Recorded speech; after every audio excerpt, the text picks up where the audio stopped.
Object-Oriented Programming, also known as OOP. What does this mean and what is it even used for? This video will help you step into the world of object-oriented programming and get you coding using OOP.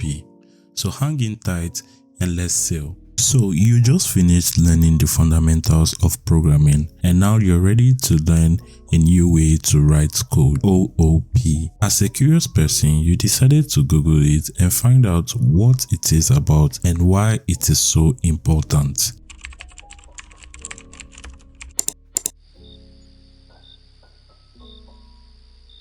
While all these explanations online are great, you still can't seem to find a way to wrap your head around this topic. In simple terms, OOP is a programming style that helps you to group repetitive functionalities and characteristics into a block to be used later in your program. Note down the words functionality and characteristics.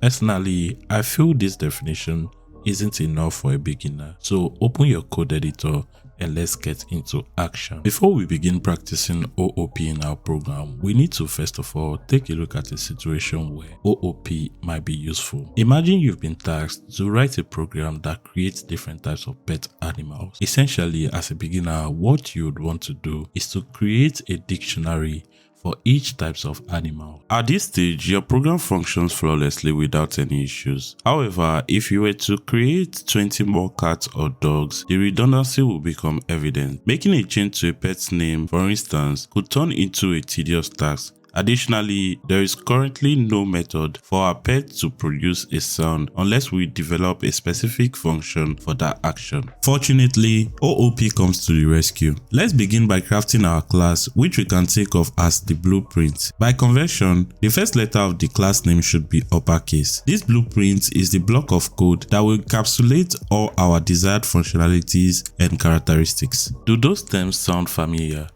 Functionalities and characteristics. Indeed, they are central to understanding classes. Characteristics refer to variables within a class, more commonly known as the class's properties. On the other hand, functionalities are functions inside the class, appropriately termed methods. With this understanding, we should now use the specific names to maintain clarity. Back to our task. Let's create a class named pet animals and equip it with the essential properties. Once our class is set up, you might be wondering, how do I even use it to create the pet I want? To achieve that, you need to create an object from the class. Think of it as making a clone or copy of your class into a new variable. This new object inherits the ability to access and modify the properties and method of the class. This process is termed instantiating the class or creating an instance of the class. You can produce multiple instances of a single class with each one holding its own unique copy. Thus, when one instance modifies its attributes, it won't impact others. Hold on, modifying properties?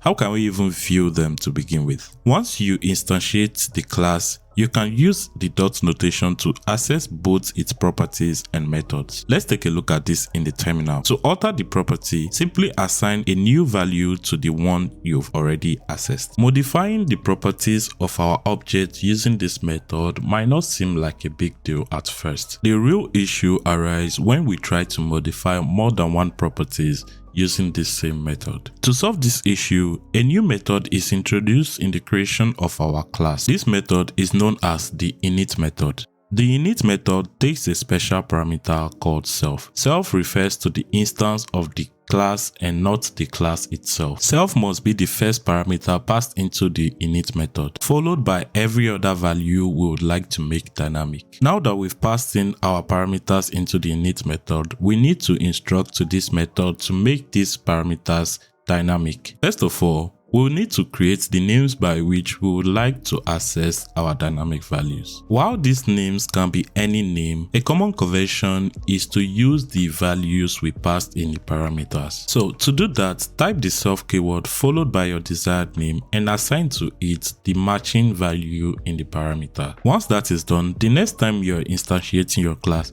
you need to pass it some values. The number of values you pass into your class instance must match the number of parameters you passed into your init method. Now, your newly created object will have access to all the properties defined in the init method, and these properties will have values based on the values you passed into the instantiation phase. Modifying the value of a particular property will be easier. To make our project complete, we need to add a method to our class such that when it is called, we can allow a particular animal to make sound. A method is simply a function inside a class. When you want to have access to a particular property of the class, you need to pass into this method itself keyword as the first parameter. Now that our function is created, we can also have access to it by using the dot notation. Voila, our project is complete. Now that we have a complete class, we can create multiple instances of the pet animals class and pass it different values